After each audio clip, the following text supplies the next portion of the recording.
পেঁয়াজ ও আলু আমদানি উন্মুক্ত করা হয়েছে বলে জানিয়েছেন বাণিজ্য প্রতিমন্ত্রী। বন্যার কারণে সরবরাহ ব্যবস্থা ক্ষতিগ্রস্ত হওয়ার কারণেই বেড়েছে পণ্যের দাম। পণ্যের দর বাড়ায় সিন্ডিকেটের কারসাজি নেই বলেও দাবি তার। আদিত্য মামুনের রিপোর্ট। পেঁয়াজের দরে লাগাম টানা যাচ্ছে না।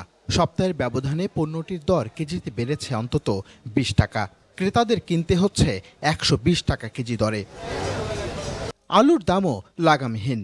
সপ্তাহের ব্যবধানে কেজিতে বেড়েছে 10 টাকা। 1 কেজি আলুর দাম এখন 60 টাকা। এমন অবস্থায় পেঁয়াজ ও আলু আমদানি উন্মুক্ত করল সরকার। রাজধানীর কারওয়ান বাজারে এক সংবাদ সম্মেলনে বাণিজ্য প্রতিমন্ত্রী আহসানুল ইসলাম টিটু এ তথ্য জানান। আলু পেঁয়াজের জন্য আইপি ওপেন করে দেওয়া হয়েছে। যে কোনো আমদানিকারক চাইলে আলু এবং পেঁয়াজের জন্য তারা নিয়ে আসতে পারবে, আমরা অনুমতি দিব। এটা কৃষি মন্ত্রণালয় থেকে বন্ধ ছিল, আমরা এটা আপনাদের মাধ্যমে এটা আমরা ওপেন করে দিলাম। যারা আমদানিকারক আছেন তারা চাইলেই আমরা তাদেরকে অনুমতি দিব। আলু এবং পেঁয়াজ তারা ইচ্ছা করলে যে কোনো দেশ থেকে নিয়ে আসতে পারবে।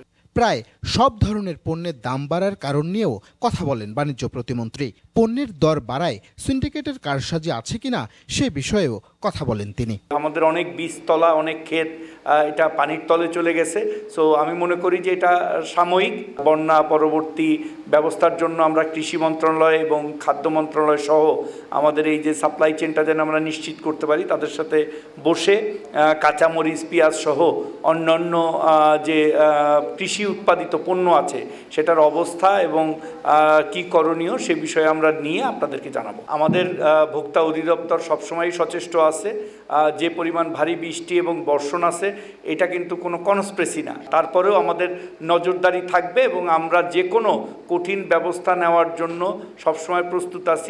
জাতীয় রপ্তানি ট্রফি প্রদান উপলক্ষে টিসিবি অডিটোরিয়ামে এই সংবাদ সম্মেলন হয়। রপ্তানি খাতে বিশেষ অবদানের জন্য 32টি ব্যক্তি প্রতিষ্ঠানকে রবিবার ট্রফি প্রদান করা হবে। আদিত্য মামুন, 21 টেলিভিশন, ঢাকা।